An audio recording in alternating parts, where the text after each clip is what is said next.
સુખી આવે અમારો આત્મો જાણે ને અમે જાણીએ હવે જે ભગવાન ધાર્યો છે એમ થાય.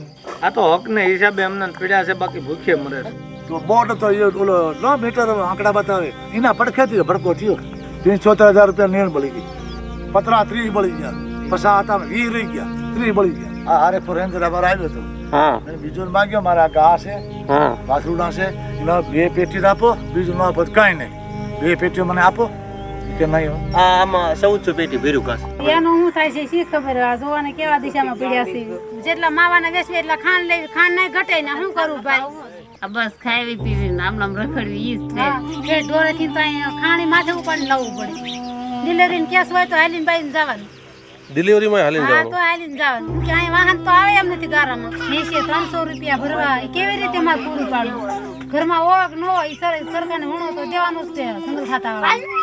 હા, ઓલો ડુંગરો ઓટો નાથી હાગલ એમાં ખડ પુષ્કળ છે, નથી જવા દેતા. વાઢીન માથે પારા લઈને લ્યો, 2 ગાવ 3 ગાવ માથે ઉપડું તો ન હાલે. એ માલ લઈને ત્યાં જવા દેતા.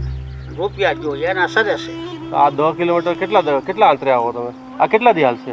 રોજ ઘાસ લેવા આવો તમે 10 કિલોમીટર પાંડિયા લઈને? વરસાદ વરે ચાલે. ગાર્ડ, ફોરેસ્ટર, રેન્જર ઈ તો મોકે જ નહીં. તમારે ગમે એમ મરી જાય આપણી માથે વર્તન ન હોય તો આપણી પાસે લઈ લે. બોટલ બધા લઈ લીધા. બોટલમાં બધે તો છૂટી થાય. 2-3 લાખ રૂપિયા થઈ. પૈસા જો તો છૂટી ગઈ, નગર ને છૂટ ને હોને વસામળે આદની સરે કઢોર કાયદાના કિલે બંધાય છે.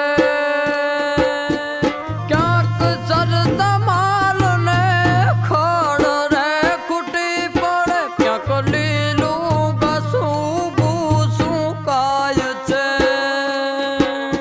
આહારે ગીર ઝીણું ઝીણું મનમાં પૂજાય છે. આહારે